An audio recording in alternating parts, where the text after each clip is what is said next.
লেবাননের সশস্ত্র গোষ্ঠী হিজবুল্লাহ জানিয়েছে তারা মঙ্গলবার ভোরে ইসরায়েলি শহর সাফেদের পূর্বে অবস্থিত গিভা ড্রোন নিয়ন্ত্রণ ঘাঁটিতে ক্ষেপণাস্ত্র হামলা চালিয়েছে এবং সীমান্তের কাছে ইফতাহ ব্যারাকে রকেট নিক্ষেপ করেছে।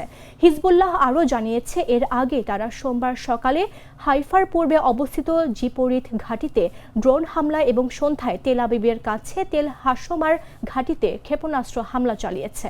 যুক্তরাষ্ট্র ও ইসরায়েলের ভয়াবহ বোমা বর্ষণ অব্যাহত থাকায় নতুন সর্বোচ্চ নেতা মুস্তফা খামেনির সমর্থনে ইরান জুড়ে বড় ধরনের সমাবেশে অংশ নিয়েছে হাজার হাজার মানুষ। বাহরাইন, কুয়েত এবং সৌদি আরব সহ মধ্যপ্রাচ্যে ইসরায়েল এবং মার্কিন স্থাপনার ওপর পাল্টা আক্রমণ চালিয়ে যাচ্ছে ইরান। অপরদিকে ইসরায়েলের কমপক্ষে 2 জন নিহত হয়েছে। এদিকে লেবাননে ইসরায়েলি হামলায় নিহতের সংখ্যা 486 জন ছাড়িয়ে গেছে। বিকাশ পেমেন্টে 10,000 টাকার বেশি অফার। শপিং চলছে তো।